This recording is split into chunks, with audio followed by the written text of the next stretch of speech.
বিশ্ববলি শাহেনশাহ হযরত সৈয়দ জিয়াউল হক মজবান্ডারি কিবলা কুদ্দিসা সিরহুল বারিয়া। উনি ছিলেন বেলায়েতের খনি, বেলায়েতের খনি, বেলায়েতের খনি। সুবহানাল্লাহ। ওরে কেমন বেলায়েতের খনি! এমনি ঘরে বৈশা ওলি হওয়া যায় না। তিনি গৌসুল আজম মেজবান্ডারির আওলাদ, আবার আওলাদে রাসূল খানদানে গৌসুল আজম হওয়ার পরেও তিনি রিয়াজত করেছেন। যখন শীত পড়ে, মাঘ মাসের শীতে কাপড় চোপড় ছাড়া আপনি কখনো কনকনে পানির মধ্যে ডুব দিয়া থাকতে পারবেন? ওরে দিনকে দিন ঠান্ডার মধ্যে পানির মধ্যে ডুব দিয়েছিল।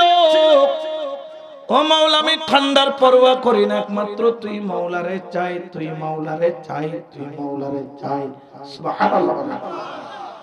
ওরে দিনের বেলায় রোদ পড়ে, দুপুর হয়ে গেল, মাথার উপর সূর্য স্থির হয়ে গেল।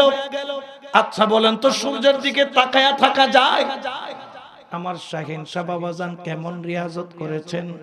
সূর্যের দিকে তাকায়া থাকতো, সূর্যের দিকে তাকায়া থাকতো, সূর্যের দিকে তাকায়া থাকতো। ওরে চোখের মধ্যে সূর্যের আলো পড়ে, যেন চোখটা সানামানা হয়ে যায়।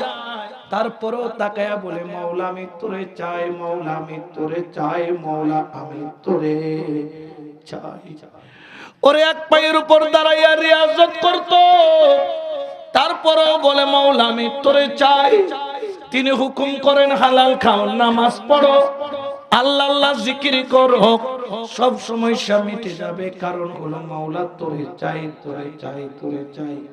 ও মাওলা, তোরে না পাইলে আমি সৈয়দ জিয়াউল হক মজবান্ডারি সব হারাম, আর তোরে পাইলে আমি সব পায়া গেলাম। তুই ছাড়া আমার কোনো কিছুর দরকার নাই, একমাত্র তুই মাওলারে দরকার। বড় করে বলেন সুবহানাল্লাহ।